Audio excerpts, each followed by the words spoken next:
Veja no ICL Notícias, segunda edição. Será que vai colar? Defesa de Bolsonaro apresenta justificativa ao STF para explicar as noites passadas na Embaixada da Hungria. Agora é com Xandão.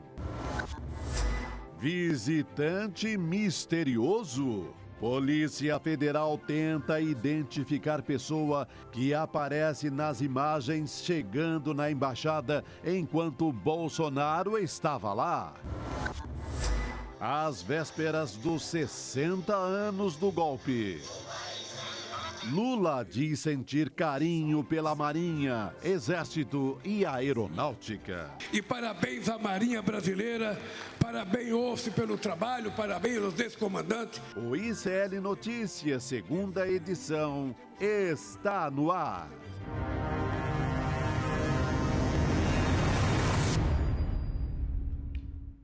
Olá, boa noite, seja muito bem-vindo, seja muito bem-vinda. ICL Notícias, segunda edição, está no ar. Estamos ao vivaço nos canais do Instituto Conhecimento Liberta e Eduardo Moreira no YouTube. Hoje que é quarta-feira, dia 27 de março de 2024 e vamos chegando assim, aos pouquinhos estamos chegando ao final do mês de março. Mas hoje ainda tem muita notícia por aqui, eu tô com essa dupla de ouro. Boa noite, companheiro. Boa noite. Vivaço com o meu xará, garoto. Navegando no meio da semana, suave na nave. Estamos aqui, estamos nessa. Vamos que vamos acabar esse março com muita dignidade. Sim. Com muita dignidade e muita expectativa também, não é mesmo? Mas não vamos exagerar. Vamos devagar. Vamos celebrar a vitória da democracia no dia 31. Isso, memória... Ditadura nunca mais. Memória importantíssima. Estamos aqui para lembrar disso. Pois é. Tem o ódio à ditadura. Ódio e nojo. Ódio e nojo, dizia o doutor Ulisses. Nós também. E continua muito atual, né? Essa frase do doutor Ulisses na promulgação da Constituinte de 88. Gente, vamos falar do que interessa, o tic-tac, o relógio que está girando aí cada vez mais perto de uma decisão do ministro Alexandre de Moraes. Toque. Aliás, eu estou esperando um toque aqui, que eu nem estou fazendo nossa abertura de hoje, porque eu estou esperando um toque lá de Paris, onde está o Antônio Carlos de Almeida Castro, nosso Cacai. Já ele vai entrar aqui com a gente, ele deve explicar, ajudar a gente a entender, né, o que deve acontecer com o Bolsonaro depois que venceu esse prazo de 48 horas que ele tinha para dar explicações ao Supremo Tribunal Federal. Por que Bolsonaro passou 2 noites na Embaixada da Hungria depois que ele teve o passaporte retido? A gente quer saber. O ministro Alexandre de Moraes já cobrou esse prazo para a apresentação das justificativas, que venceu hoje. Então, a qualquer momento, a gente pode ter uma decisão em relação a isso, seja um pedido de prisão, muita gente diz que não, que deve ser uma medida cautelar. Então, a gente fica no aguardo do que pode acontecer.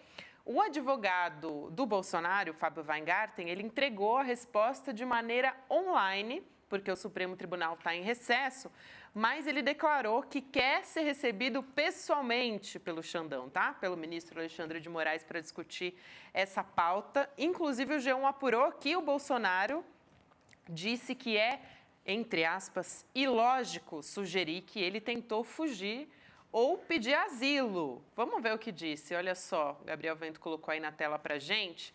A defesa de Bolsonaro, a nota diz o seguinte sobre as noites na Embaixada na Hungria.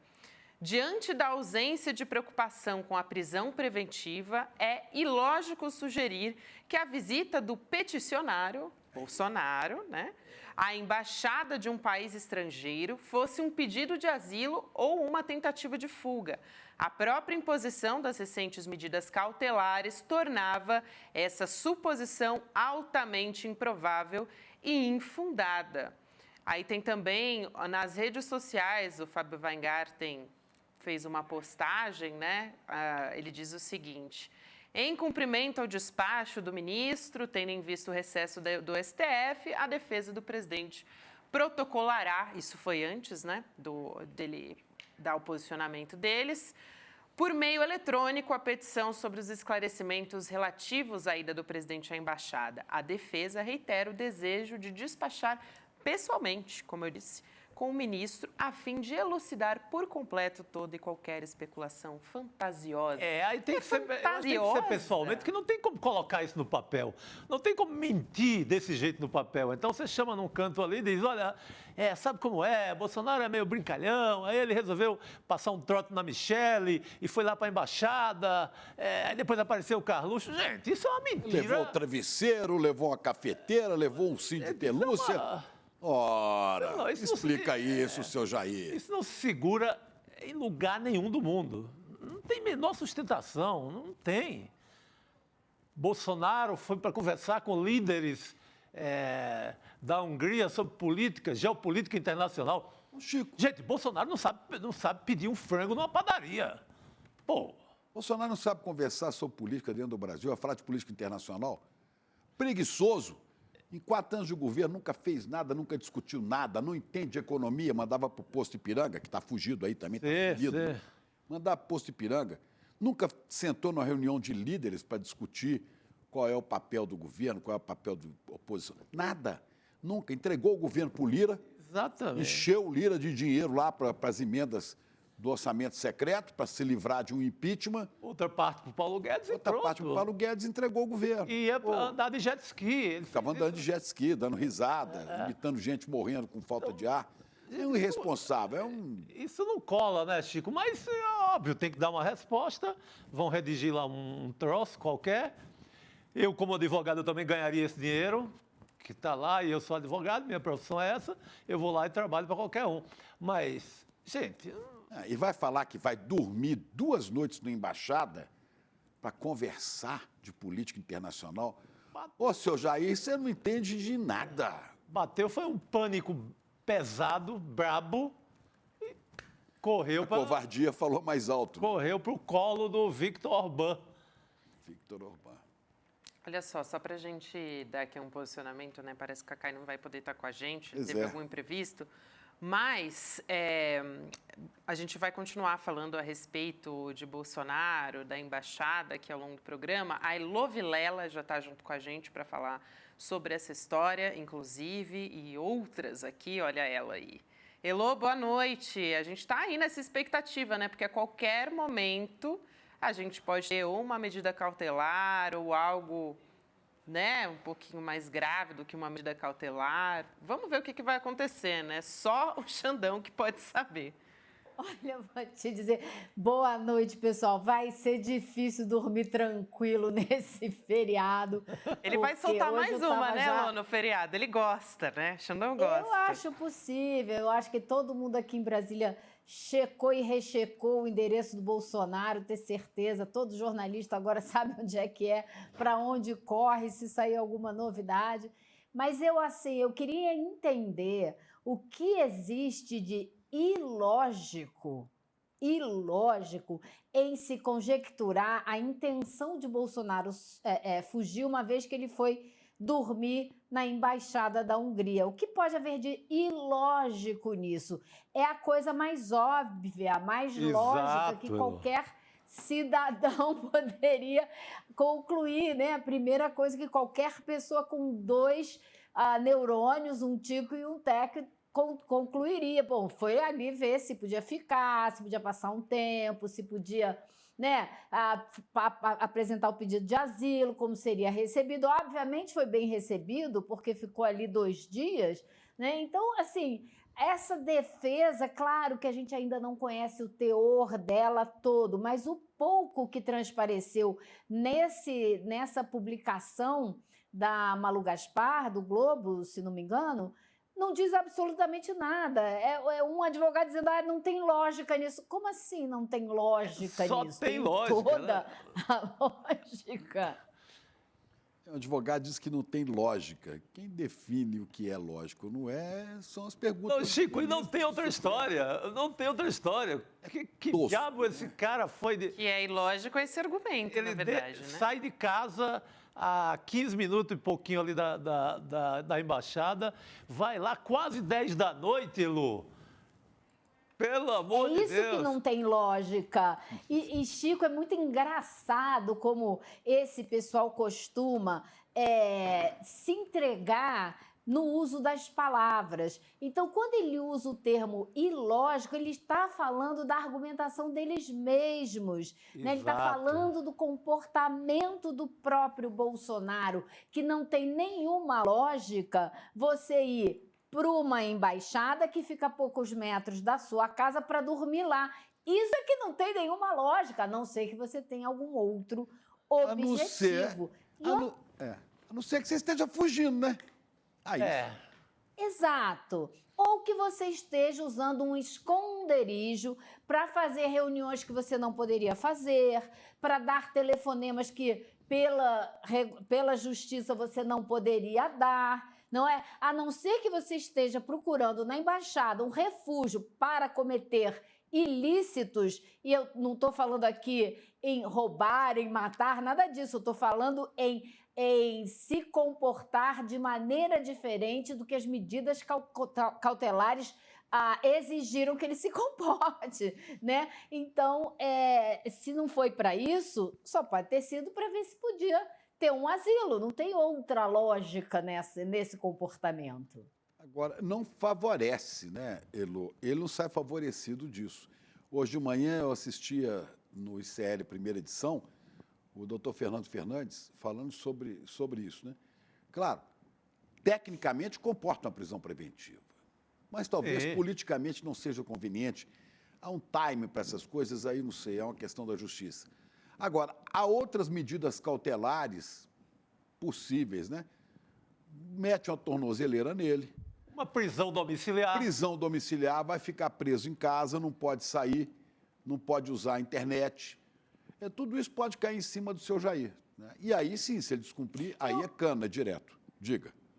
Assim, obviamente, eu não sou advogada, não sou juíza, não fiz direito, né? Eu mal tenho meu curso de jornalismo, meu tico e meu teco, que não são lá grande coisa. Mas eu fico pensando, né? Uma tornozeleira só vai constrangê-lo, só vai alimentar o discurso de que eu sou perseguido, eu sou maltratado pela justiça, e não vai ter efeito prático algum, porque ele entraria em qualquer embaixada, tivesse ou não com uma tornozeleira. Já uma prisão domiciliar teria efeitos práticos bastante sólidos, né? Elô, inclusive falando em prisão, né, o colunista do Metrópolis, o Paulo Capelli, ele diz, né, pela coluna, pela apuração dele, que os aliados do Jair Bolsonaro acreditam que o ministro Alexandre de Moraes está planejando prender o ex-presidente até julho. Então, a gente tem ainda, nesse primeiro semestre, essa possibilidade, de acordo com essa apuração do colunista do Metrópolis. Agora, os integrantes do PL avaliam que o Xandão está buscando colher provas suficientes para decretar essa prisão preventiva antes do período eleitoral, que vai começar em agosto, né? E a avaliação desses aliados é que uma prisão durante o período eleitoral poderia ser interpretada como perseguição política. Quer dizer, tudo pode ser perseguição política, né, gente? Vai ser, eles vão usar aqui a perseguição de qualquer forma, em qualquer hora. Então, quanto a isso, acho que não deve ser problema. Eu acho que tem que ser a prisão bem lastreada e não só com golpe, tudo aquilo que o Mauro Cid cita no áudio dele, golpe, joias, acho que tem que fazer com substância, para que fique assim tão evidente para qualquer pessoa da população brasileira, dizer que está preso porque ele pisoteou o Código Penal, passou por cima e ainda queria cometer um golpe. Pronto, cadeia e adeus. Gente, eu espero que a decisão da prisão não seja simplesmente um momento político, que seja exatamente isso que você falou, bases sólidas, concretas de provas, né, para que ele seja realmente preso na hora que tiver que ser preso, para que de lá não saia enquanto não cumprir a pena que tiver que cumprir. Pessoal, eu tenho uma notícia urgente agora, vou pedir para a nossa vinheta chegar aqui para a gente contar.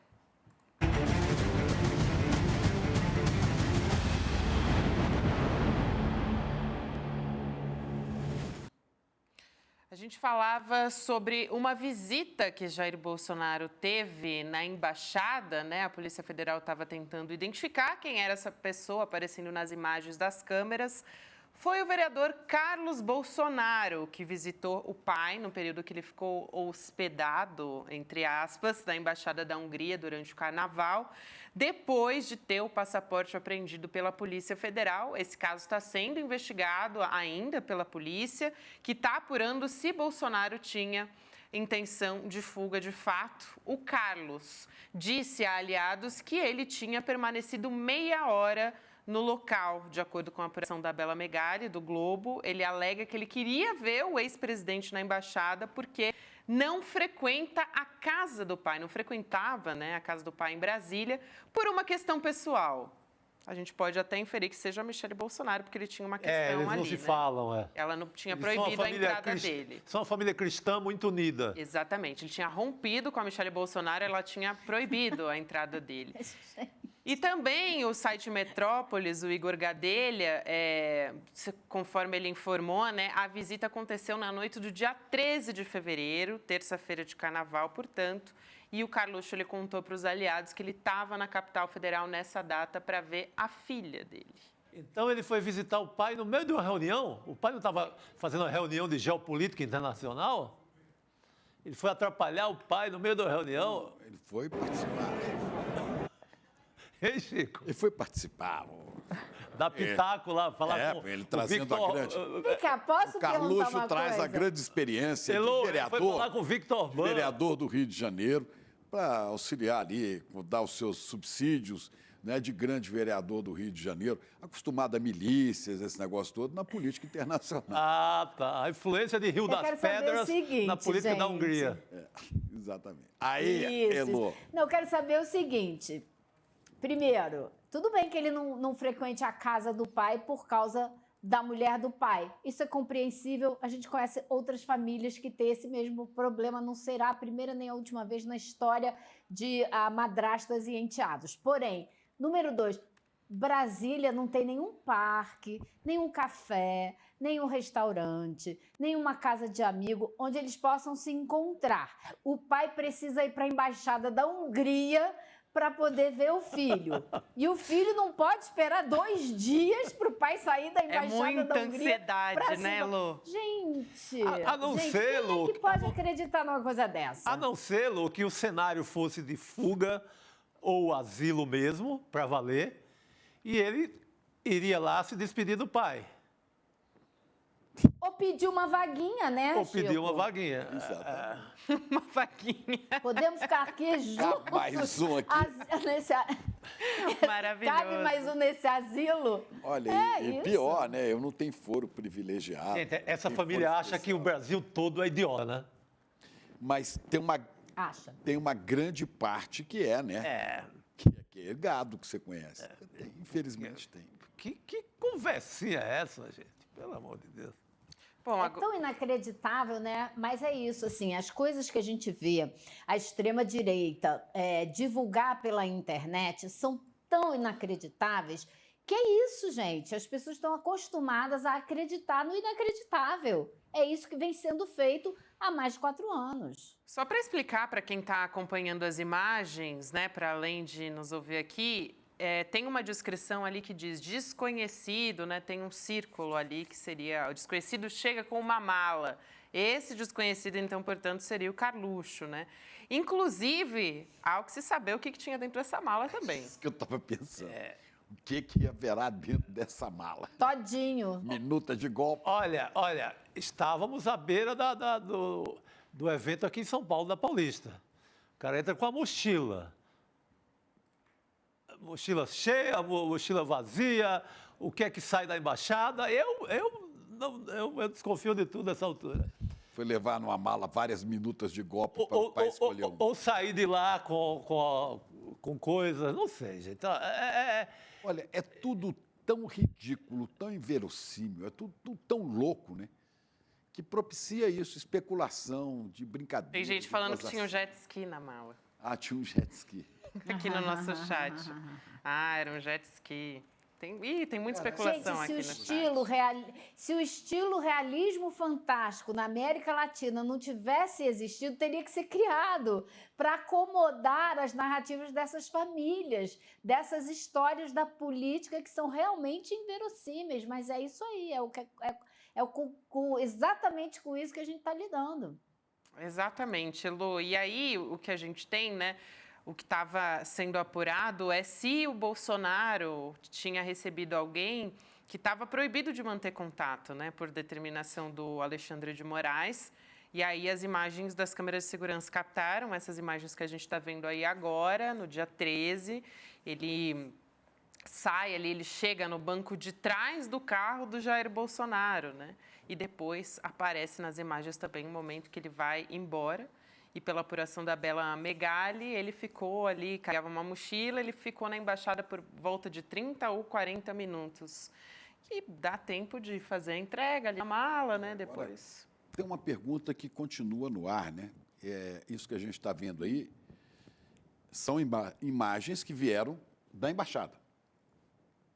Circuito interno, circuito de segurança da embaixada. Quem foi que vazou essas imagens? É um funcionário da embaixada? Foi por ordem do embaixador? Que diabo é isso? A quem interessa vazar esse tipo de imagem? Porque não foram os comunistas da esquerda que foi lá capturar isso, não. Alguém vazou isto. Com que intenção? Será que tem um melancia na embaixada? Alguém que é verde e amarelo por fora e vermelho por dentro? O que é isso? Eu acho que tem duas coisas possíveis, né? Algum funcionário que ficou horrorizado com a presença dele 2 dias lá e guardou essas imagens e vazou. Isso é uma possibilidade. A outra possibilidade, para mim, né, na minha cabeça, faria mais sentido uma operação de algum agente da CIA infiltrado na embaixada que resolveu pegar essas imagens e vazar, entregar para o New York Times, para que isso virasse um escândalo mundial, desmoralizar o Orbán, que está recebendo na embaixada um presidente, um ex-presidente, que está sendo acusado de uma série de crimes. Então, não sei, agora, se a gente tentar raciocinar o contrário, de alguma maneira, vazar essas imagens poderia favorecer o Bolsonaro? Vocês conseguem traçar algum cenário no qual ele seria favorecido? Eu não consigo. Não tem nada de favorável. Agora, a história conta tem uns fatos muito interessantes em relação à embaixada. E como estamos numa semana dos 60 anos do golpe, é bom lembrar que naquele episódio do roubo do cofre do Ademar de Barros, governador de São Paulo. Não explica. A esquerda, os guerrilheiros, eles usam a embaixada da Argélia para mandar dinheiro para fora, para depois esse dinheiro voltar para a guerrilha. Ô, Chico, precisa explicar o seguinte, que o Ademar de Barros, que foi governador de São Paulo... Me ajuda a explicar, vamos explicar. Tinha um cofre na casa dele... Era um governador que roubava muito. Que inventou aquele negócio, roubo mais fácil. Isso. É o cara que rouba mais fácil. Vamos contar essa história. O Maluf é só o seguidor dele. Sim. Ele que era o governador Ademar, ele rouba mais fácil. O Ademar tinha um cofre onde ele guardava propina, dinheiro da corrupção. Um cofre famoso, né? Era um cofre famoso.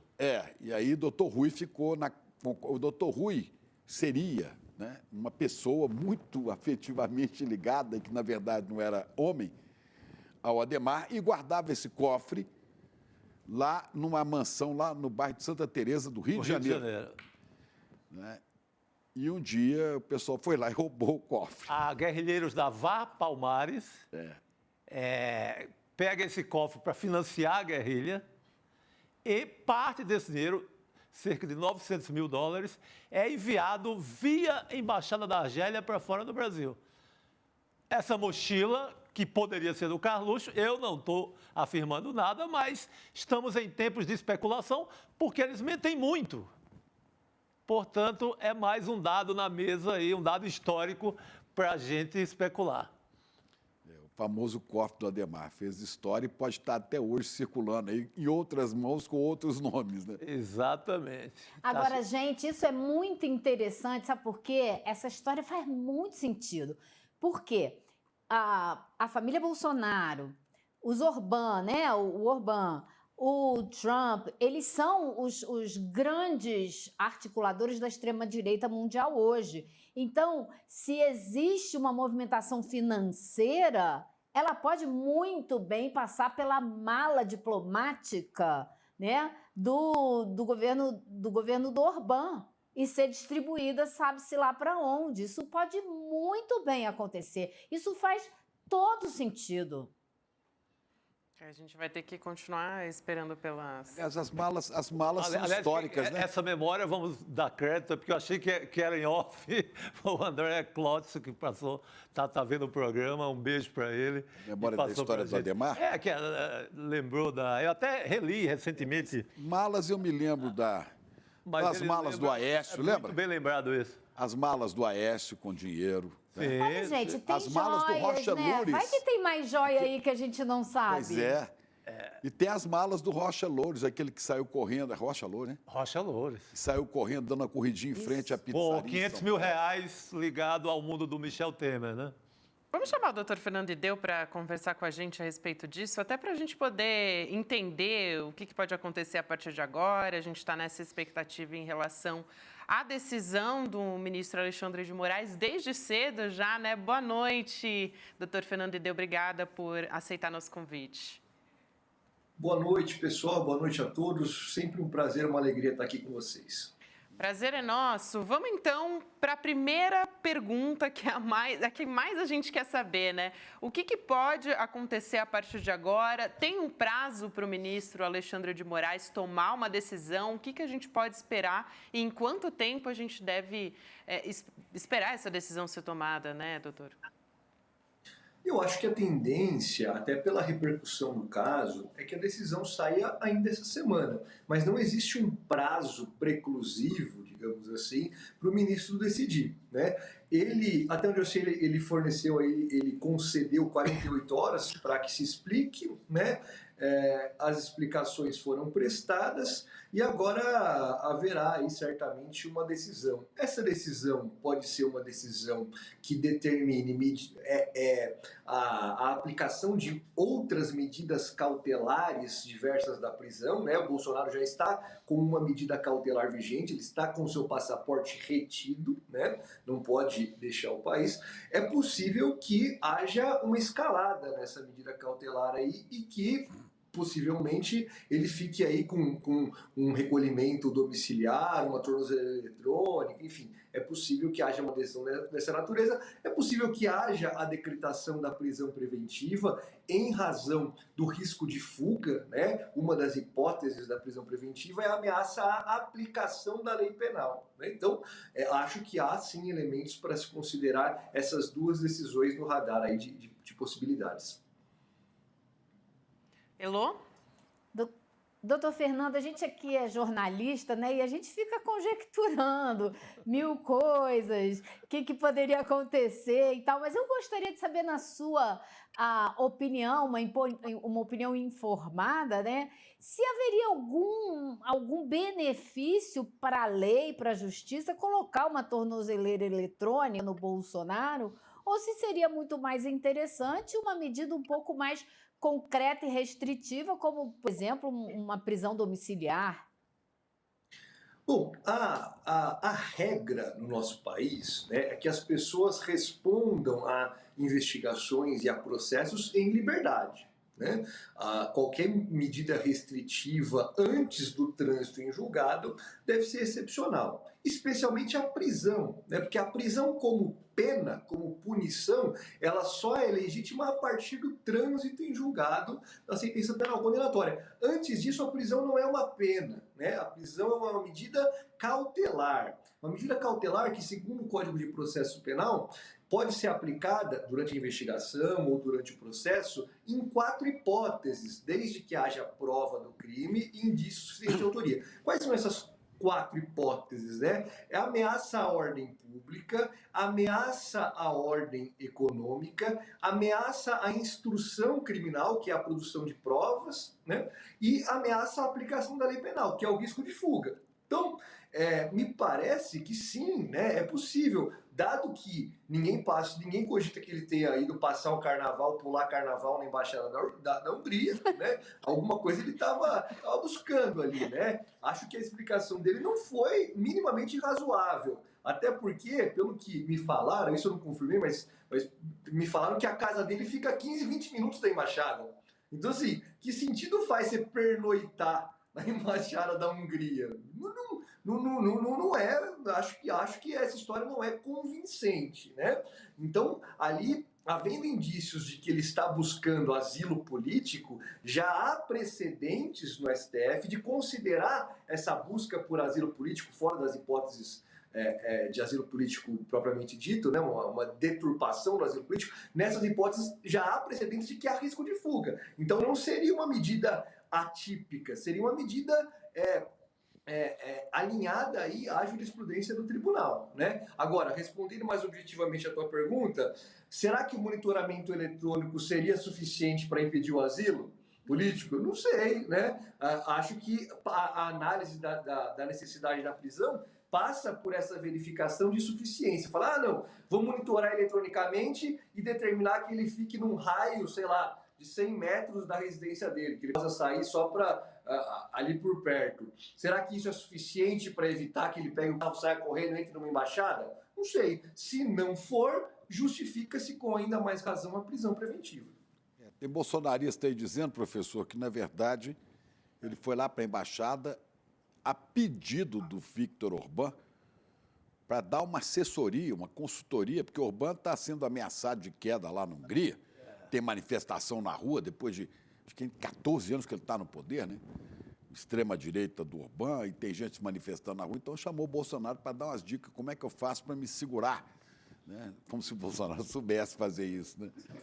Hoje, a propósito, quem puder, acesse aqui depois do ICL2, o ICL Notícias, primeira edição de hoje, tem uma aula do professor João César de Castro Rocha. Verdade. Uma aula sobre Viktor Orbán, extrema-direita internacional, né? E tudo isso que está acontecendo no mundo, né? Que ele diz que o Viktor Orbán é um farol para a extrema-direita, né? Para o neofascismo.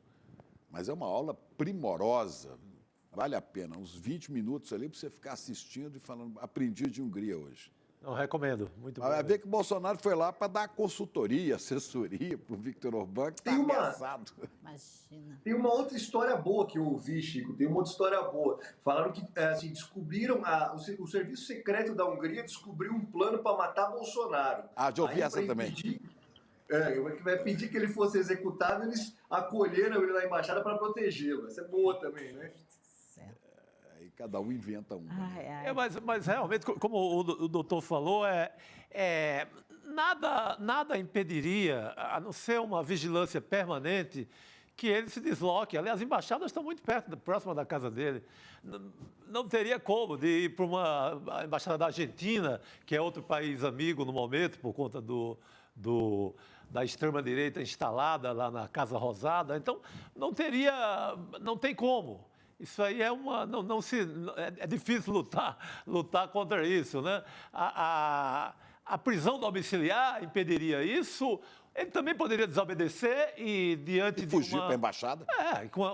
Alegando, inclusive, que é o que ele alegaria para o asilo político, que seria estar numa ditadura no Brasil, não pode expressar seus pensamentos e, portanto, seria recebido pela Argentina ou pela Hungria ou qualquer outro governo. Então, não há nenhuma medida cautelar, né, doutor Fernando, no meu entendimento também, que possa segurar um asilo.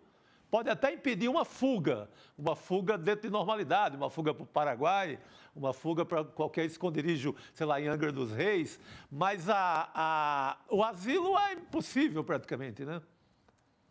Concordo e posso dizer aqui com segurança que existe mais fundamento para prender preventivamente o Bolsonaro do que 99% das prisões preventivas que são decretadas todos os dias aqui no nosso país. Isso tudo, rapaz, isso tudo, né? Eu queria... Nossa, esse dado é importante, 90%. Qualquer um cidadão brasileiro com o que ele fez já estaria na cadeia, né, doutor? Por muito menos, Chico, por muito menos, por muito menos, por muito menos. Há uma banalização da prisão preventiva, porque o que a gente fala aqui, e realmente é o que está na lei penal, está na Constituição, né? Que o sujeito, a regra é que se responda em liberdade. É excepcionalíssimo que se responda preso. Tem que ser ameaça à ordem pública constatada, tem que ser ameaça à ordem econômica, tem que estar ameaçando testemunha, tem que ter risco concreto de fuga. E o que a gente vê no dia a dia, no cotidiano da realidade do sistema de justiça criminal brasileiro, são prisões preventivas banalizadas. Crime violento, tráfico de droga, roubo, tudo isso já vai num pacote de, não, isso aí existe cautelaridade, é uma ameaça à ordem pública, tem ameaça à aplicação da lei penal. Então, assim, eu te digo com segurança, tem mais fundamento concreto para prender o Bolsonaro do que praticamente todas as prisões preventivas que são decretadas na nossa realidade cotidianamente. Por isso, não me surpreenderia uma decisão do ministro Alexandre de Moraes, do Supremo Tribunal Federal, que determine a prisão preventiva de Bolsonaro.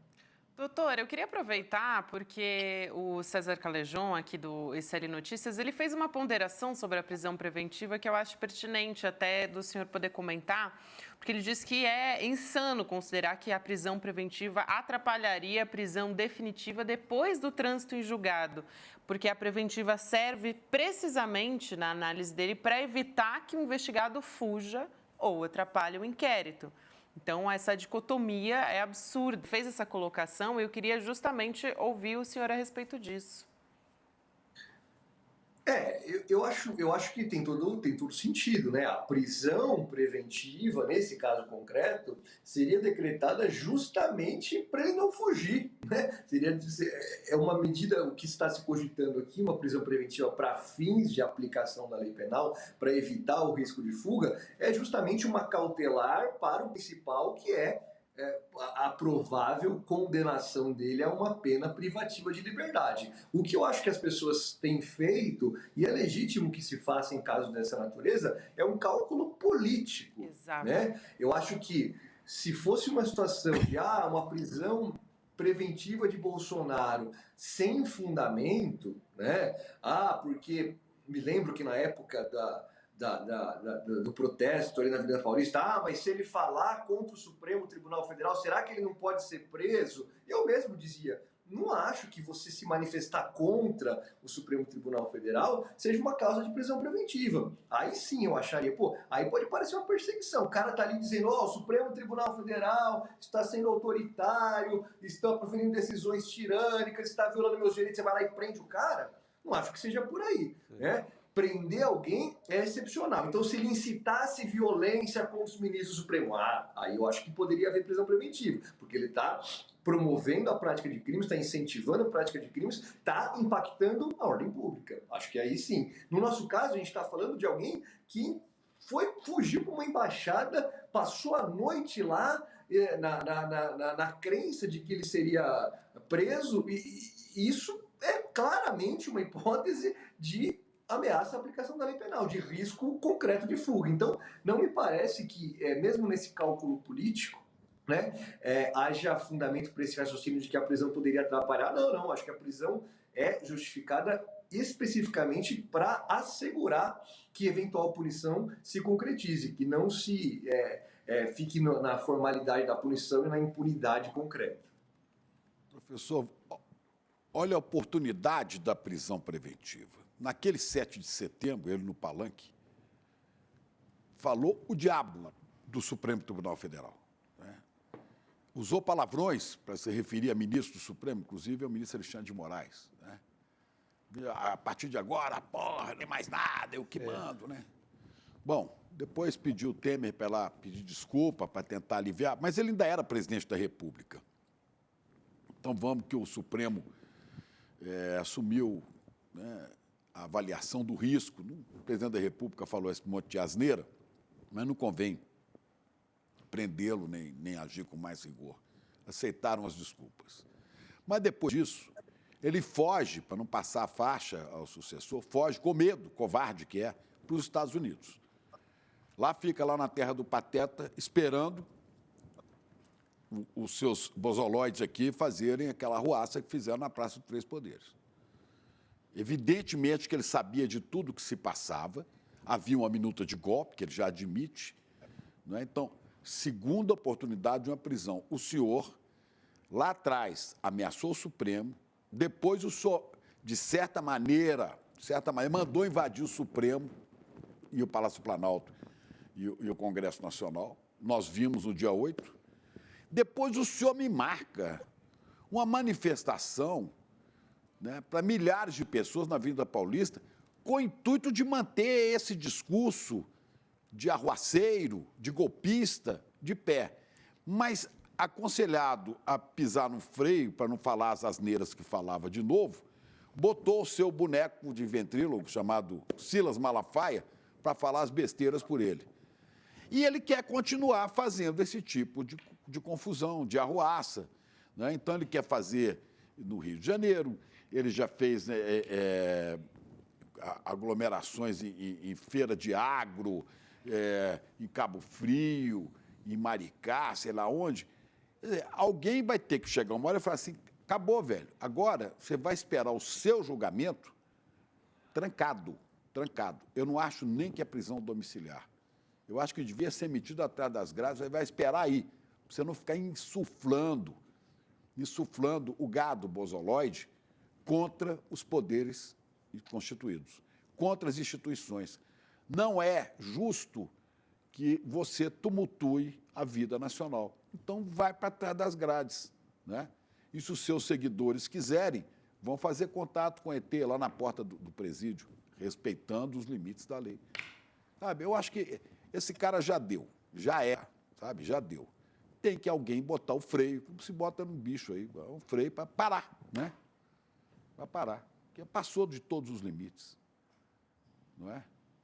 Uma hora, quando está com medo, corre para o hospital, outra hora corre para a embaixada. Qual é, seu Jair?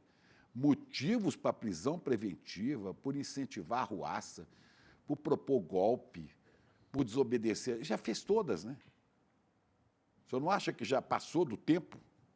Há tempo político a ser avaliado ainda?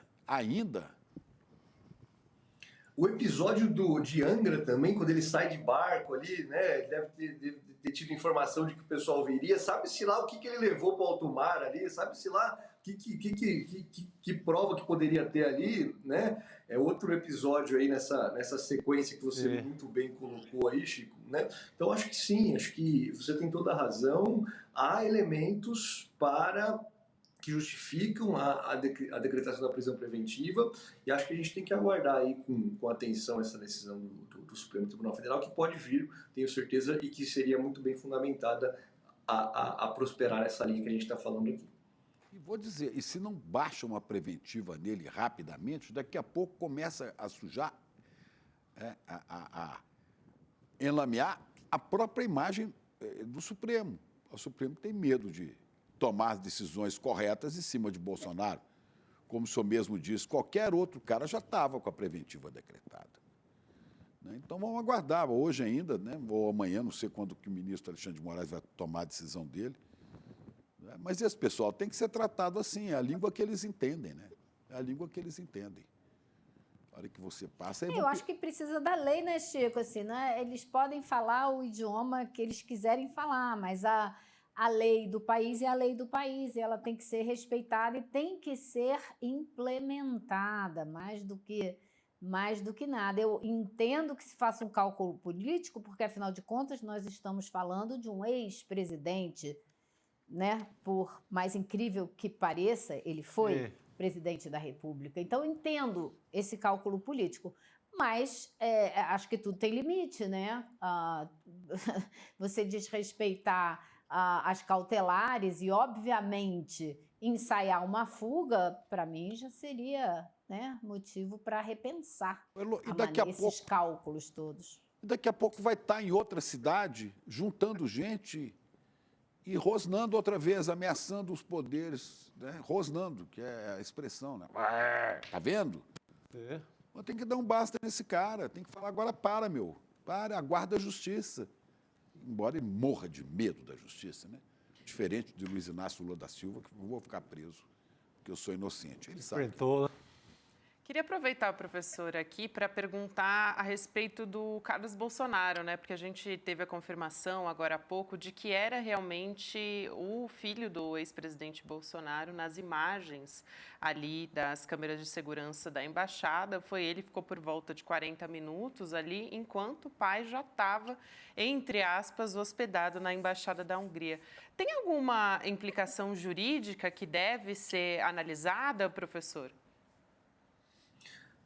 Acho que a gente teria que fazer o raciocínio aí de que o Carlos Bolsonaro estaria organizando, né, uma possível fuga do Jair Bolsonaro. Aí sim teria implicação criminal, se a gente pensar que o Carlos Bolsonaro estava sendo o artífice aí desse golpe para ele se asilar na embaixada. Acho que sim, pode haver sim a facilitação dessa fuga é sancionada criminalmente caso se confirme.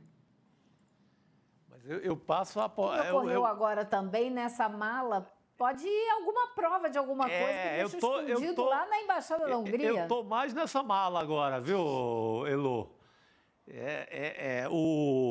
Essa história de memória aí que o André Klotzel, o nosso espectador aqui, nos contou, ela me deixa bastante curioso, viu, Chico? Ela é muito interessante, porque pode não ser dinheiro, mas pode ser um documento, pode ser... Só para a gente até reforçar as imagens das câmeras de segurança que a gente está vendo aí nessa tela, chega o carro, né, que é o carro que ele usa do Jair Bolsonaro, e aí a gente tem, né, um círculo ali dizendo desconhecido, mas agora a gente já teve a informação de que, aí, Carlos Bolsonaro, agora sim, chega com uma mala, então ele desce do carro, né, a gente vê a chegada dele com a mala, e depois ele fica ali em torno de 38, 40 minutos, e depois a gente tem a saída, né, e isso tudo aparece nas câmeras de segurança. Olha só, ele aparece novamente, tá vendo ali com a mala? Ele sai com a mala, essa que começa a ser, diante dessa possibilidade de evasão de divisas, quem sabe? Você tem mil possibilidades aí nessa história. Não é uma história inocente e a gente sabe de cara, porque não tem como alguém se deslocar, que morava 15 minutos dali, passar 2 noites numa embaixada. Isso não é... E a embaixada já é estranho.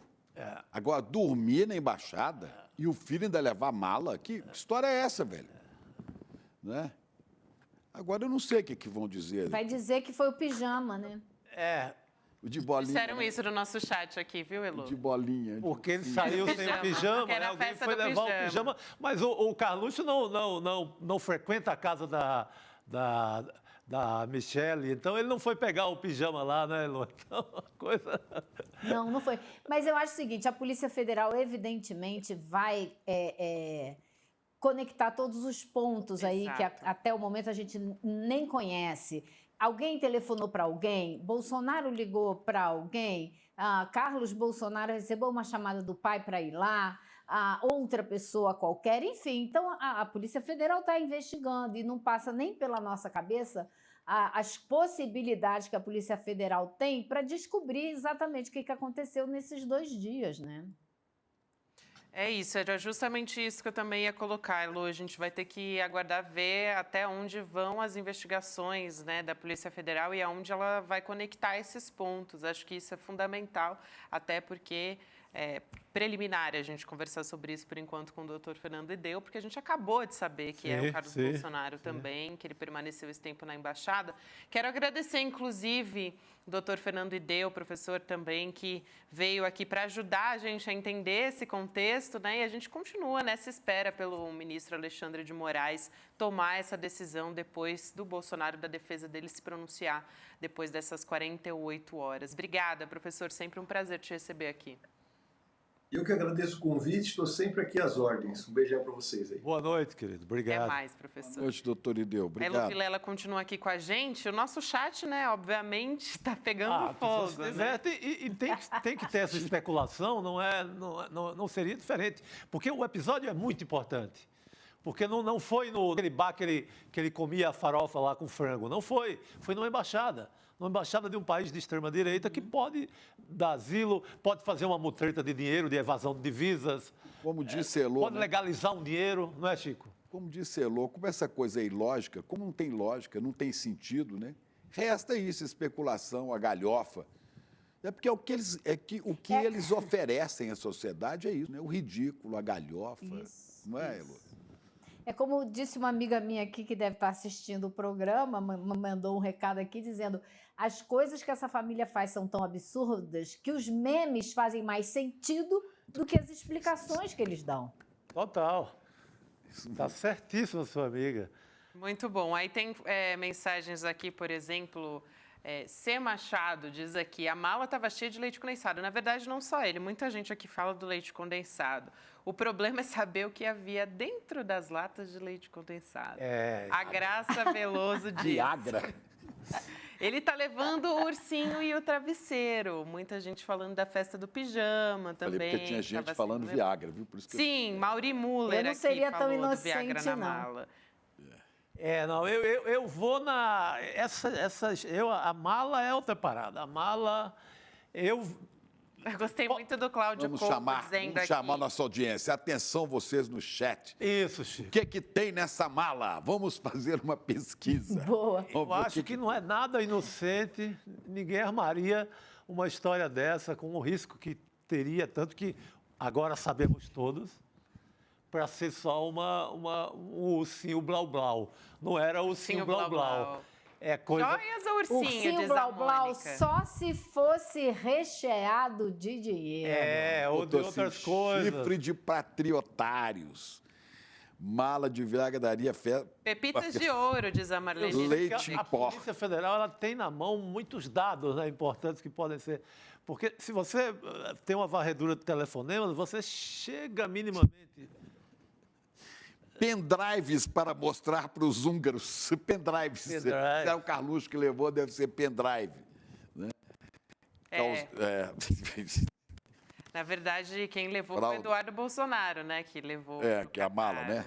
o pendrive. É o pendrive. Eduardo, Era foi para do o Catar, né? Era para o Bananinha. Catar, era para algum país do mundo árabe aí. Né? Gente, é muito engraçado isso. Vai fazer o quê, né?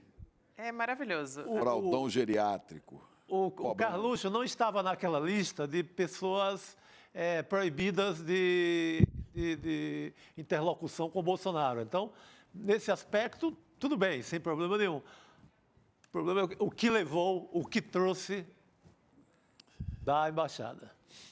Ai, meu Deus. O que deixou lá, escondido. O que deixou lá. Tudo pode acontecer. Tem umas aqui que eu nem ouso dizer, viu? Você pode esconder, você pode levar, Elô, você pode levar o documento que revelaria tudo que a gente quer saber até agora. Você vai, Exato. tá lá no cofre da embaixada. Quem vai mexer? Ninguém. Eram fantasias, gente, para passar o carnaval húngaro.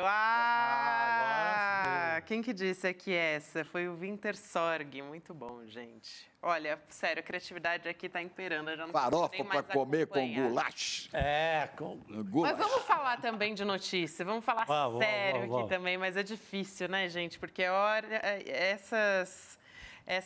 Como é que foi o termo que ele usou, né? Infundadas, né? Foi ilógicas. Eu acho que essas fazem realmente mais sentido, Elô. Sua amiga tem razão. Agora, vamos virar a página aqui para falar a respeito de uma declaração do presidente Lula sobre as Forças Armadas. Hoje ele disse que, o presidente Lula, né, disse que ele tem carinho pelas Forças Armadas do Brasil. Essa declaração que foi feita do lado do presidente da França, o Emmanuel Macron, durante o lançamento de um submarino em Itaguaí, no Rio de Janeiro. A gente tem esse vídeo, vamos assistir. E parabéns à Marinha Brasileira, parabéns pelo trabalho, parabéns aos ex-comandantes. E tenho certeza que esse carinho que nós temos com a Marinha, nós temos com a Força Aérea Brasileira, com a Aeronáutica, e nós temos com o Exército Brasileiro, porque um país do tamanho do Brasil precisa ter forças armadas altamente qualificadas, altamente preparadas, a ponto de dar resposta, de garantir a paz quando o nosso país precisar.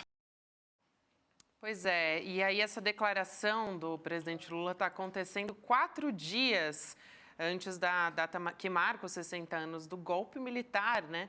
E causa estranhamento justamente porque o presidente Lula não se manifestou ainda sobre os 60 anos do golpe. Ele que aconteceu é que ele determinou não acontecer os eventos oficiais em memória dessa data, né? Que é o que a gente tem conversado aqui. E tem um outro detalhe que é o seguinte, quando ele deu parabéns para o comandante, ex-comandante da Marinha, o presidente Lula acabou elogiando indiretamente o almirante Garnier, né, acusado de colocar a Marinha à disposição de um golpe para impedir que o presidente Lula assumisse a presidência, né? Tem isso também. Não, desculpa, é porque eu estava... Estava aqui distraído com um acontecimento do estúdio. Não, é que pifou a caixa do meu microfone. Me fugiu E o colega passou aqui. Não, porque aqui nos bastidores ninguém nem imagina o que está acontecendo. Acontecem coisas aqui. Um ser rastejante. Veio trazer uma mala cheia de microfones. Não era a mala do Carluxo. E a gente fica sem... Era um problema técnico. Sem conter o riso. Não, mas fica mais curiosa o elogio do... Agora voltei para... Obrigado. Foi o vento, Gabriel Vento. Foi o vento. Mas não é o vento da Ventania, não é o Gabriel Vento, que é sobrenome dele. Passou aqui como um vento. Como um vento, exato. Vento, ninguém viu, né?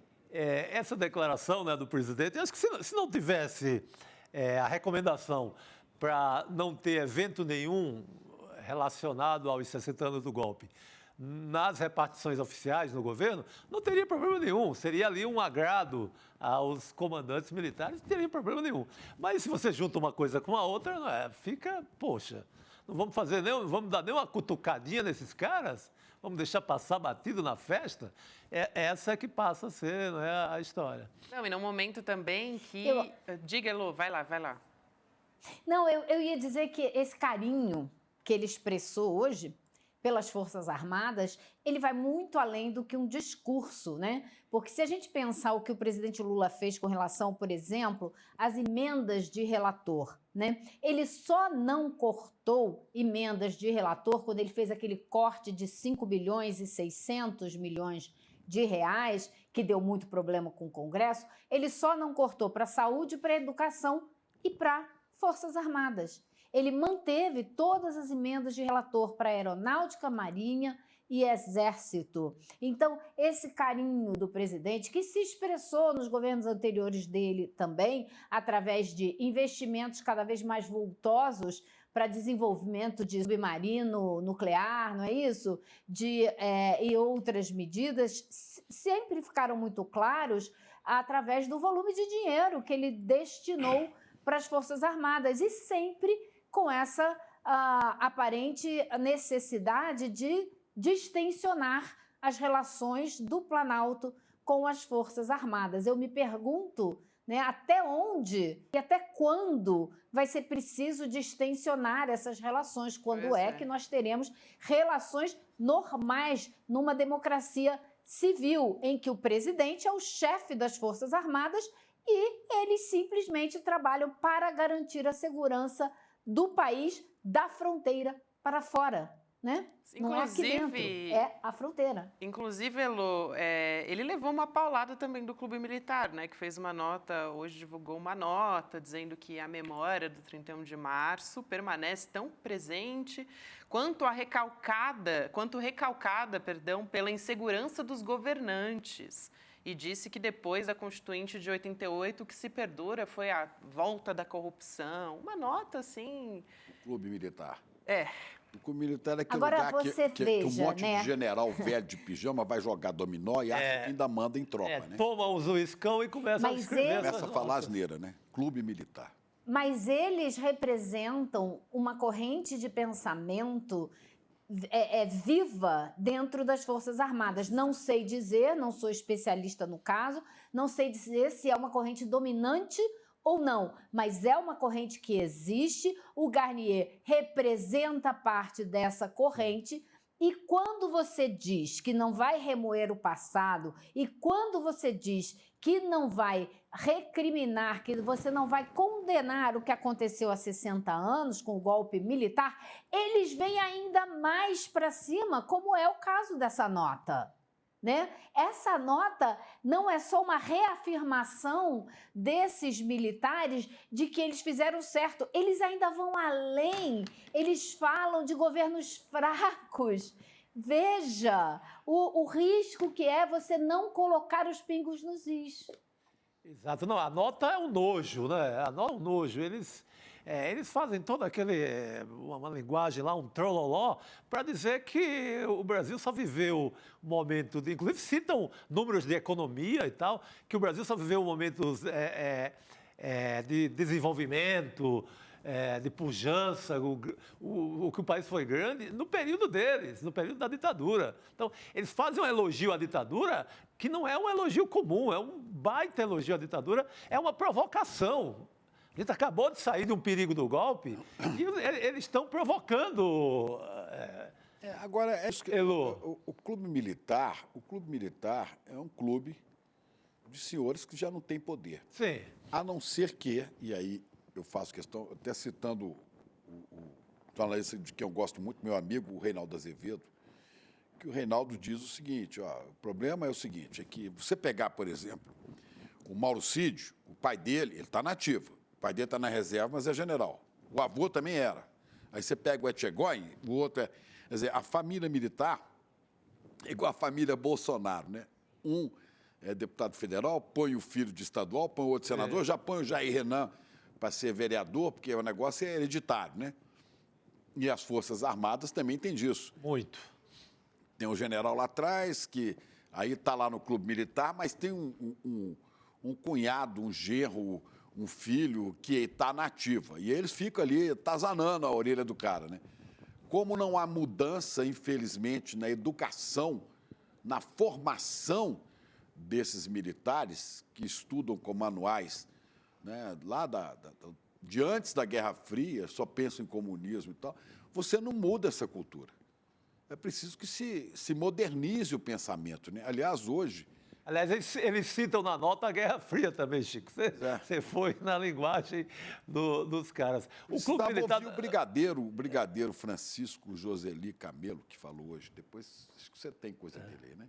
Do presidente Nós vamos comentar, mas eu acho, Chico, que esse ponto que você levantou da educação, da formação nas academias militares é essencial. E o que eu não compreendo é você fazer uma série de medidas que favorecem as Forças Armadas sem nada, absolutamente nada em troca. Se você dissesse, não vamos marcar os 60 anos da ditadura militar para fazer uma crítica ao que aconteceu lá, porém, em compensação, fechamos com as Forças Armadas um acordo através do qual nós vamos mudar o currículo das escolas militares. Eles vão estudar sociologia, filosofia, vão parar de estudar o golpe militar como se fosse uma revolução e etc. Aí tudo bem, você está trocando falar do passado em nome de plantar um futuro melhor. Eu poderia até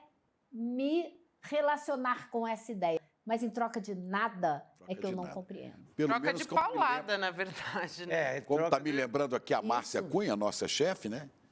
Podia, pelo menos em troca de levar socorro aos Yanomamis, que se recusaram, né? Em troca de abrir mão de mamatas. Exatamente. Forças Armadas é uma coisa, Forças Mamadas é outro, né? Que é um absurdo, né? Eu chego em Belo Horizonte e dou de cara com uma casa de alto luxo, num bairro mais caro da cidade, o Belvedere, em Belo Horizonte. Assim, Marinha do Brasil. Eu falei, pô, Marinha? Peraí, o único mar que eu sei que tem em Minas é uma cidade que chama Mar de Espanha, né? O que a Marinha tem aqui?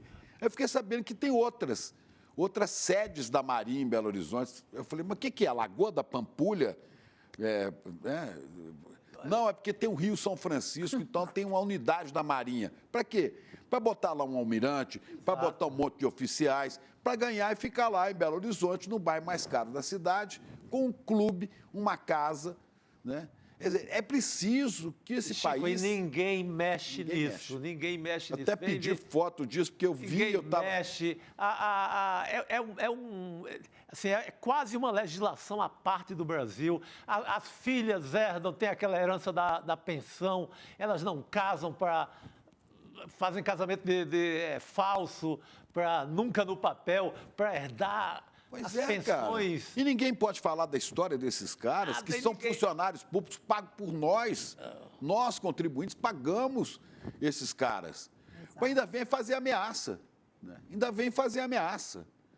Né? Olha, eu acho tudo isso um delírio. Isso é um delírio. Parece que é um pesadelo esse negócio né? Desse mandonismo militar no país, desde o golpe da República. Né? Eles estão sempre ali ameaçando. Com a arma que você deu para eles. Ora. É muito abuso. Agora, precisava, é o que a gente falou aqui, que você repercutiu aí, Elô, precisava mudar o currículo, precisava ensinar para essa turma o que é um país, o que é uma pátria de verdade, não essa pátria fajuta, e esse Deus fajuto, e essa família mentirosa, né, E qual é Bolsonaro. o papel das Forças Armadas dentro de uma democracia? Que é nobre. Né? Que também é importante, pode ser nobre, tem o seu papel, como eu tenho, você tem, né? Pois é. Tem muitos comentários. Tem algumas aqui. pessoas lúcidas no meio militar. Daqui a pouco a Gabi tem a notícia aqui do Superior Tribunal Militar. Sim, eu vou trazer essas informações também, mas eu só queria trazer alguns comentários aqui, porque tem uma série de discordâncias aqui. Achei muito bom a Luciana Alves falando senhores de pantufas falando besteiras aqui sobre, né, a nota que a gente comentou agora há pouco. A Shirley Barrios diz, eu acredito que seja estratégia do presidente Lula. Aí a gente tem pontos de discordância. A Shirley acha que não é o momento, a Maristela Cabral concorda com ela, dizendo que algo deve estar acontecendo que nós não sabemos. Agora, a Margarete Siqueira, ela já diz, tem que cortar os privilégios desses militares, né? Enfim, uma série de comentários nesse sentido aqui. Eu concordo aqui 200% com a Elô.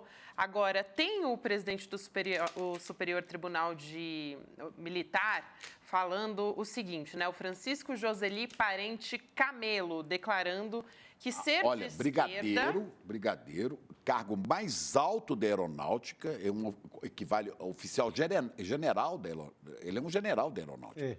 Francisco Joseli Camelo. Parente Camelo. Olha o que é presidente. Tem a foto dele aí para mostrar de farda. A gente vai trazer aqui o comentário, aí tem a foto dele também. Olha o que ele diz. Ele declarou que ser de esquerda é querer um Brasil melhor, afirmação que ele fez à TV Band, né? Ele estava dando uma entrevista e ele disse o seguinte, vou abrir aspas aqui para ele. Primeiro, nós vivemos outros tempos, o mundo mudou. Não há mais o Muro de Berlim, já caiu há muito tempo. O comunismo acabou. Ouviram, gente? Para mim, não existe comunismo. No Brasil, não existe. E outra coisa, o presidente Lula é um sindicalista. Eu não o vejo, jamais o vi como um comunista. As pessoas têm mania de pensar que ser de esquerda é ser comunista. Isso não existe. Ser de esquerda realmente, ela quer um Brasil melhor, mais solidário, mais próspero, um Brasil que pense no mais pobre. Ser de esquerda não é ser comunista, e o comunismo não existe no nosso país. Nunca existiu.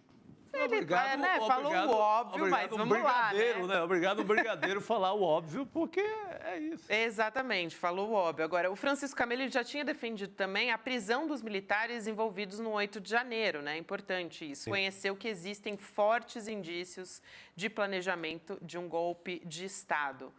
É importante essa fala, né, Elô? Agora, de fato, são alguns, né? A gente coloca aqui, mas quando... Eu acho que é super importante, especialmente hoje, especialmente há poucos dias do aniversário, né, do golpe de 64. Agora, eu fui pesquisar um pouco mais a respeito do ministro, né, do Supremo Tribunal Militar, o Camelo. Ele foi indicado, quem indica é que nem no Supremo Tribunal Federal, quem indica os ministros é o presidente da República. Ele foi indicado para o tribunal, que tem 15 juízes, em 2015, ou seja, pela presidenta Dilma, que ele chama de presidenta, como ela pedia. E ele, no dia que ele foi escolhido, e depois agora, então, foi alçado em 2022 para a presidência do Supremo Tribunal Militar. E na presença do presidente Lula, né, ele disse que sabe o quanto significam para o nosso presidente a solidariedade, a empatia e a preocupação com os mais pobres. Agora, devo ressaltar também que quando ele foi escolhido para o cargo, ele falou do golpe de 64 como uma revolução. Então, eu acho muito interessante essas falas todas dele, porque elas podem significar uma evolução de pensamento de alguém que acompanha, né, a vida nacional há muito tempo e num cargo de muita projeção, de muita importância. Ele, antes de ir para o Supremo, do Supremo Tribunal Militar, ele era secretário especial do GSI, né, da Dilma Rousseff, e de lá, então, ele foi escolhido para ir para o tribunal. Então, me parece que ele, muito provavelmente, acompanhou, né, evoluiu junto com a história recente do Brasil e começou a ver, trabalhou muito de perto, estava dentro do Planalto, ele via as coisas acontecendo, sabia como eram, e é uma pessoa, né, que percebeu claramente que a gente nunca teve, desde então, desde sempre, um governo de comunista, como os bolsonaristas ficam tentando dizer que o presidente Lula e chama até o New York Times de um jornal comunista, enfim, é aquela história, os memes são mais realistas do que a realidade. New York Times comunista, os caras são demais. Essa é nova, Eles chegam num lugar que tudo que o Papa é comunista, o New York Times é comunista, é tudo comunista. Quer dizer, o fantasma do comunista por todo lado e assusta as pessoas, os pobrezinhos ignorantes, eles assustam. Agora, eu queria até fazer... é uma tática, né? É uma tática, é. É a política do medo. Eu queria sugerir, pedir a meu amigo atleticano, Felipe Nunes, da Quest, Estudo de Pesquisa, né, para fazer uma pesquisa, né, sobre o papel dos militares. O que a sociedade brasileira pensa desse pessoal? Que tipo de militar o brasileiro quer? O brasileiro acha justo isso, acha justo aquilo, acha correto? Qual deve ser a função do militar?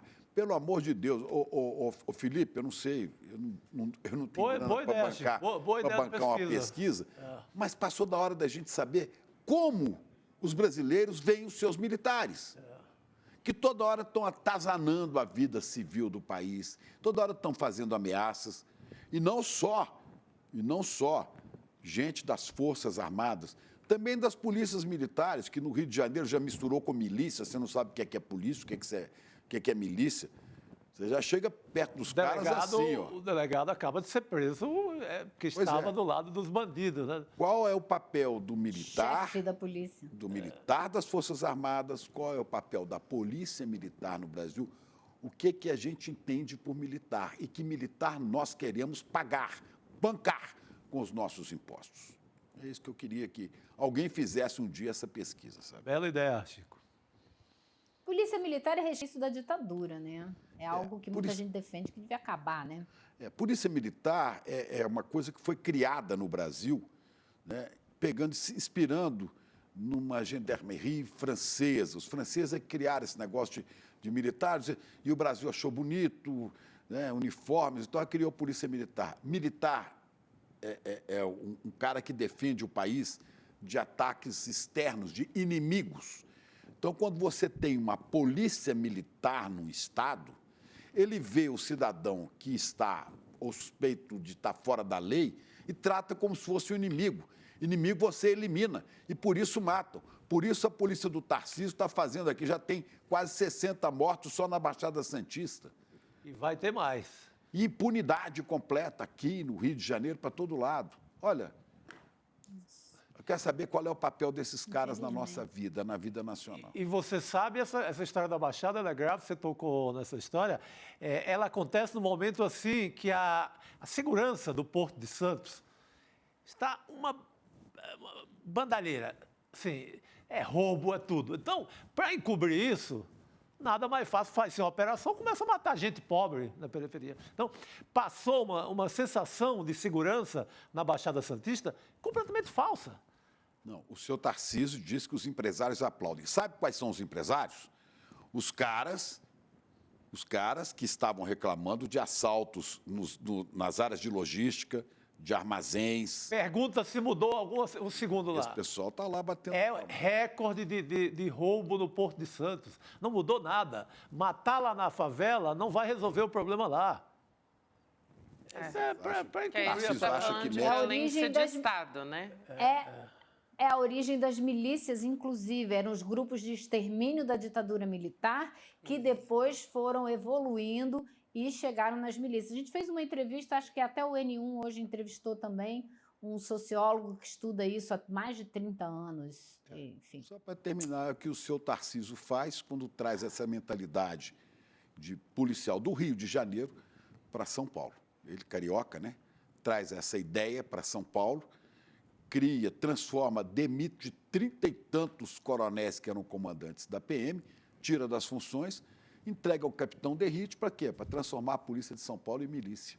Mas há quem aplauda, né? e transformar cadáver em voto, porque, infelizmente, isso acontece. Elô, obrigada por hoje. Obrigada. Prazer falar com você sempre. Um beijo. Boa noite, queridos. Até Boa mais. noite, Elô. Cuidado na prisão do homem aí, hein? Fica de olho.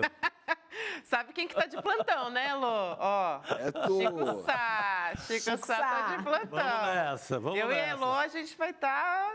Tá aí, eu Outro trabalharia, eu trabalho com a maior Chico Sá, felicidade. pode me ligar que eu saio correndo, não tem problema, tô contigo. Vamos trabalhar com a maior felicidade, né, Elô? Isso É é o verdade. tipo do plantão que eu Vamos, essa noite adoraria eu fazer. perco.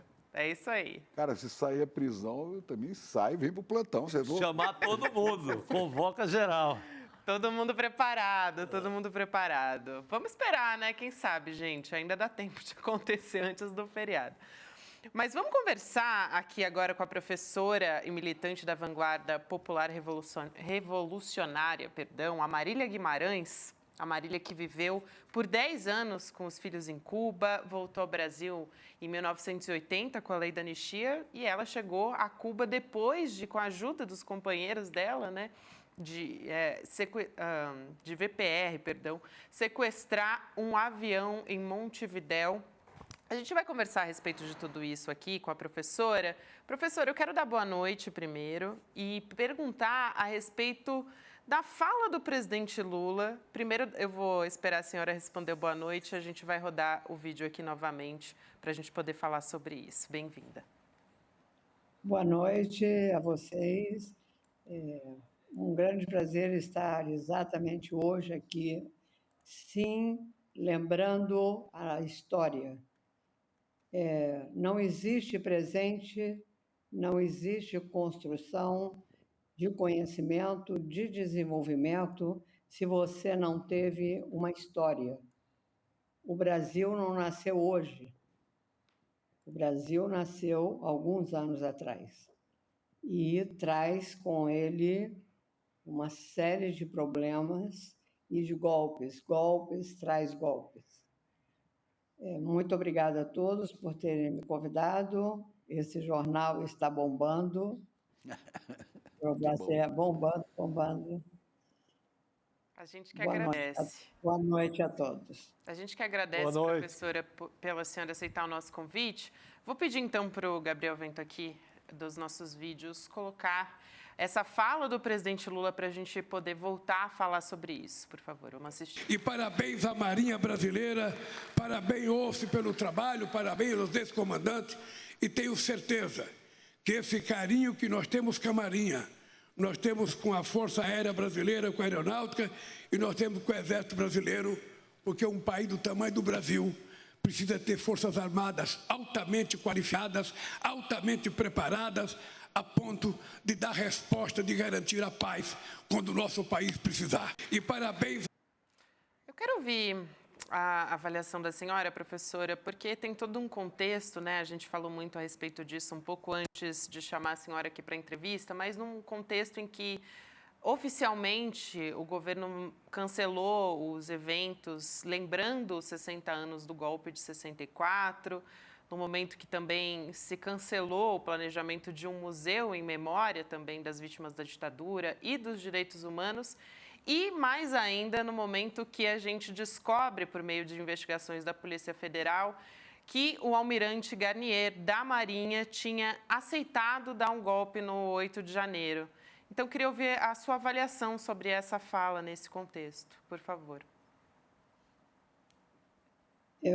Neste momento, após essa fala é simplesmente fora do contexto dos motivos pelos quais os brasileiros escolheram o Lula presidente.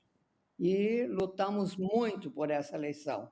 Essa eleição foi uma eleição difícil, muito complicada, uma eleição beirando a uma guerra civil, e que, neste momento, o Lula tenha decidido apagar a história do Brasil. A história do Brasil vai começar hoje, chovendo, sem sol, sem estrela, sem nada, conosco já de cabelos brancos, conosco que sim construímos uma parte dessa história atual.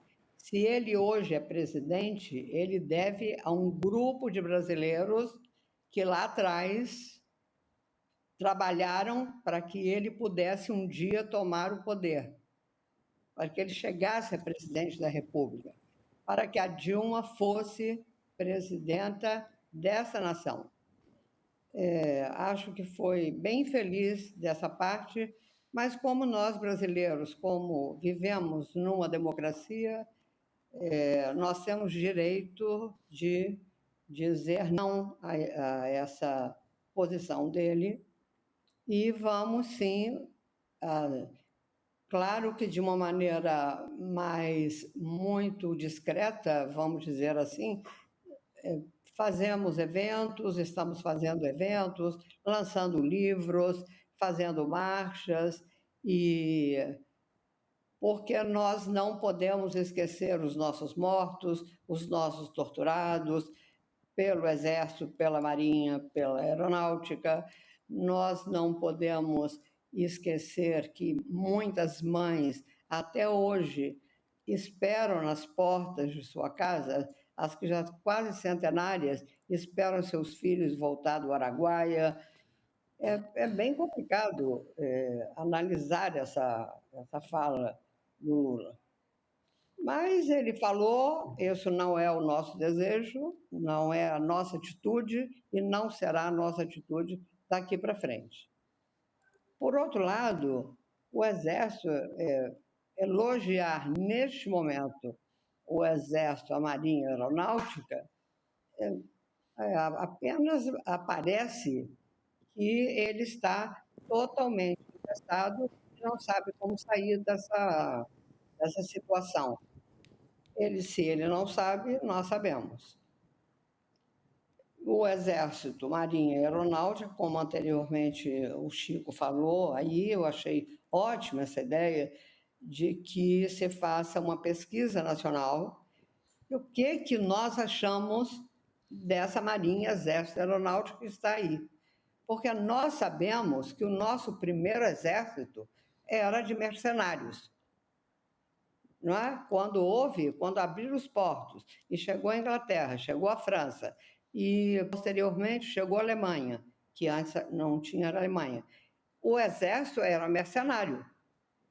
À medida que os anos foram passando, pela miscigenação, nós temos brasileiros, de fato brasileiros, alguns, nem todos, a maioria é descendente e que o Exército foi tomando um caráter de brasileiro, né? Chamado brasileiro, o brasileiro de Darcy Ribeiro. Mas a maioria é filho deles, é filho daqueles lá atrás que vieram de outros países. Aliás, toda a América Latina.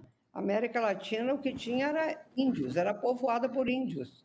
Chegou os colonizadores, esses colonizadores que fizeram e participaram e criaram os nossos exércitos, as marinhas e aeronáuticas. Como, por exemplo, você falou ainda há pouco, Chico, é um absurdo ter um departamento da Marinha gastando milhões de dólares em Belo Horizonte só se for para cuidar de uma cachoeira no interior de Minas. Diz que é por causa do Rio São Francisco, sabe? Porque é um rio muito Mas o grande. Rio São Francisco não É a explicação. E nem nasce lá, né, Chico? O rio nasce bem... não nasce lá. Não, nasce lá na Serra da Canastra. Canastra, exatamente. Mas talvez também por causa da represa de não Furnas, né? Quer dizer, explicação vão dar sempre, né? Agora eu quero Não, só. sempre vai encontrar uma desculpa. Quer dizer, não tem lógica. O Exército, infelizmente, hoje, quem entra para o Exército são aqueles pobres garotos que entram procurando ganhar um salário, mas que a maioria é analfabeto, a maioria não tem nenhum conhecimento e não existe nenhum programa que a gente saiba, nenhum programa, de fato, que dê conteúdo que diga o que é um território soberano e que coloque Professora, amor à pátria. Porque aqui já não se fala mais de pátria. Lembra do Vinícius com a Pátriazinha? um poema lindo do Vinícius de Moraes, né? Hoje ninguém fala em pátria como pátria. Pátria, de fato, o lugar que você nasceu, aonde você pegou a primeira energia da... Como diz o Caetano, eu não quero pátria, eu quero mátria, eu quero frátria, né? Que eu acho muito bonito. Mas só para interromper um pouquinho, que a gente está chegando ao fim, professora, eu queria só dizer uma coisa, né? Mesmo vendo esse discurso do presidente Lula, que preocupa e não me deixa realmente feliz, né? Eu quero dizer o seguinte, nós não votamos num candidato a presidente, nós depositamos em Lula um voto de confiança. Então, eu acho que mesmo ouvindo coisas que definitivamente não vão ao encontro do nosso desejo, eu tenho que dizer, eu dei um voto de confiança. E quero supor que na sua sabedoria política e nas informações que tem, o presidente Lula esteja caminhando da maneira que está, ancorado pelo nosso voto de confiança, para levar a democracia brasileira onde deve estar. Eu falo isso porque o presidente Lula tem uma extensa história de luta política, né? Um homem testado na prisão por uma injustiça absurda da República de Curitiba, entre aspas, né? Que não existe república em Curitiba, existem farsantes, né? Em Curitiba, que cumpriu cadeia, ele já tinha sido preso quando sindicalista, né? E que nunca cedeu aos interesses, né, da elite dominante, da classe dominante do país. Agora, que está no momento realmente de confronto com golpistas, muitos deles ainda na ativa e armados. Então, eu quero só dizer isso, eu dei um voto de confiança no presidente Lula. Os discursos que a gente viu agora e também os que fez antes, falando que não queria mexer com 64, mas está preocupado com 8 de janeiro, não é o que me agrada, não são os discursos que me agradam, não. Mas eu quero crer que as informações que ele dispõe e as soluções que ele tem dado, né, eu não tenho como avaliar, eu não tenho como criticar o presidente Lula nisto aí, porque eu não tenho elementos suficientes. Eu não tenho informações suficientes para dizer, olha, o senhor está agindo da pior maneira possível. Não sei. Só a história vai me dizer. Espero ter votado corretamente. Eu penso que nós temos a mesma posição. Nós votamos, confiamos. E o que está por detrás de tudo isso, nós desconhecemos. Nós também sabemos que o Lula é uma pessoa muito perspicaz, que ele faz jogadas muito inteligentes para chegar aonde ele quer. Nós sabemos que ele veio de uma pobreza intensa, foi um grande metalúrgico, aguentou aquela prisão injusta, mais injusta impossível, mas o 8 de janeiro não, o 8 de janeiro é consequência de. Eu acredito no futuro e acredito, de fato, que existe muitos brasileiros que estão tentando encontrar uma saída para que a gente possa, de fato, desvincular deste momento como se nós estivéssemos com algemados. Eu acho que sim, nós temos grandes cabeças pensantes que estão tentando, temos os jornalistas consequentes, porque o jornalismo sempre foi um grupo de consequentes e um grupo de reacionários. Sempre foi os que fazem o que o patrão quer e outros convencem as pessoas. Eu acredito que vamos conseguir. Vamos que a gente possa até, não acredito que dia 31, até que dá tempo, sabe? Dá bastante tempo, porque quantas vezes a gente comemorou Tiradentes num domingo? Ou a abolição no maio? Ou a República num sábado? Pode ter uma prisão no domingo, na véspera, não é? A gente espera que sim, professora. A gente quer agradecer muito a sua presença aqui. A gente, na verdade, já chegou até o estouro do nosso programa. Nossa. Um prazer te receber aqui. A gente espera poder falar com a senhora mais uma vez, numa outra oportunidade. Tenho um máximo respeito pela sua história, a professora Marília Guimarães, que conversou aqui com a gente. E a gente espera falar num momento melhor, inclusive, professora. Obrigada e até uma próxima. Muito obrigada, um grande abraço e a vitória. É isso. Ditadura nunca mais. Obrigado, professora. Boa noite, professora. Muito obrigado. Boa noite. Tchau, tchau. Até, professora. A professora Marília Guimarães é militante também da Vanguarda Popular Revolucionária. A gente conversou com ela aqui. Acho que é um momento também da gente falar da nossa campanha, né? Tem tudo a ver com a campanha que a gente está trazendo essa semana aqui no ICL. Golpe nunca mais.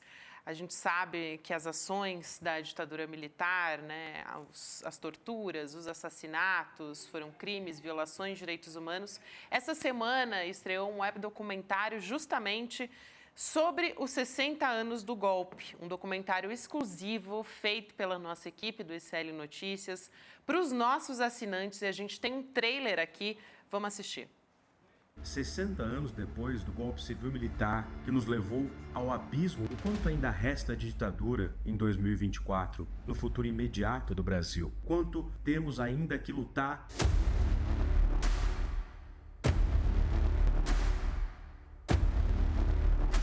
É porque essa articulação golpista repetiu-se na era Bolsonaro, com a diferença de que o golpe fracassou. Esse temor do comunismo que é utilizado até hoje é o mesmo método, é a mesma coisa, manipula a sociedade, informações.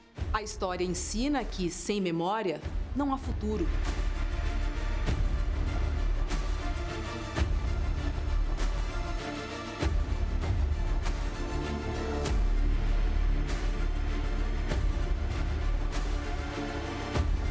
Acho que a evocação da memória, princípios que representavam aqueles grupos em 64, permanecem muito vivos, né? Deus, pátria, família e liberdade, né? São, inclusive, lemas declaradamente de extrema-direita.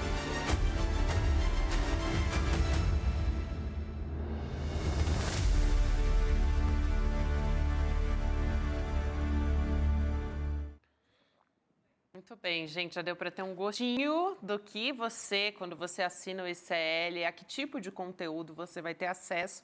Esse é um deles que foi lançado nessa semana e que tem justamente essa premissa que é a nossa aqui no ICL, de combater desinformação, de apoiar a democracia, né? E a verdade, a democracia caminham juntas. a gente precisa de você para continuar crescendo e chegando a cada vez mais pessoas. Então, a gente já tem pouco mais de 500 novos membros e membras também na nossa comunidade do ICL. E a gente está tentando chegar a 600 pessoas ainda hoje. Então, se você já faz parte, se você já assina, convida os amigos, convida os familiares, enfim, é uma semana que para a gente é importantíssima, para todos nós, na verdade, como sociedade. Então, inclusive, tem uma coisa boa aqui que eu queria compartilhar com vocês. Vocês que entrarem agora, né, que se inscreverem em icln2.com.br, você vai ter acesso a presentes bem especiais para quem está entrando agora, assinando o ICL no plano solidário, tá? Que é aquele que você doa uma bolsa de estudos. Então, além de você ter acesso aos nossos conteúdos exclusivos, aulas, você também ainda presenteia alguém que não pode ter acesso para fazer essas aulas. Então, você recebe... Se você assinar nesse tempo, tá, gente? Só vale enquanto o Golpe Nunca Mais, a campanha, está em vigor. Então, você recebe um livro autografado do Guilherme Amado, nosso querido Guilherme Amado aqui do ICL, que é o Sem Máscara, o governo Bolsonaro e a aposta pelo caos. O livro do Jefferson Tenório, Avesso da Pele, que sofreu tentativa de censura e justamente por isso que ele está aqui entre os nossos presentes. Também uma caixa decorativa do Golpe Nunca Mais, com cartões que você pode alternar com diversas frases sobre democracia e liberdade, além de um certificado digital como membro solidário. Então, gente, é muita coisa boa, né? Essa campanha do Golpe Nunca Mais também está trazendo. Vale muito a pena aproveitar. Muito bom. Então, icln2.com.br ou então apontando o seu celular para a tela aí do lado esquerdo, você também pode acessar e fazer a sua inscrição no ICL. É isso, gente. Vamos embora então nessa quarta-feira, porque essa quarta-feira tá com cara de quinta já, né? Super quarta. Na nave, nossa ciranda com de ciranda. sempre. Boa noite para todos. Vamos, força, energia e coragem. Rivalia de Itamaracá. Coragem. Aqui é a casa do povo! Acabou! Faz pouco tempo que nós vimos como é frágil a nossa democracia. Ela esteve em risco, mais uma vez, como nos dias mais sombrios da nossa história. Vivemos ameaças às nossas instituições. Você pode até não acreditar na questão das urnas eletrônicas. Eleições impressas! Ameaças concretas de golpe de Estado. Nós sabemos que, se a gente reagir depois das eleições, vai ter um caos no Brasil. Vai virar uma grande guerrilha, uma fogueira no Brasil. E a gente vê grupos aqui e ali que ameaçam, que tentam destruir os valores democráticos. Não podemos tolerar o neofascismo, o autoritarismo do Brasil. Proteger as instituições, proteger a democracia é tarefa de cada um de nós. Só o conhecimento pode fazer frente às fake news, à desinformação, ao ódio, à intolerância. Nós aqui do ICL estamos do lado da democracia. E você, de que lado está? Vamos juntos nessa luta, ela é permanente. Faça sua inscrição, defenda a democracia com o ICL.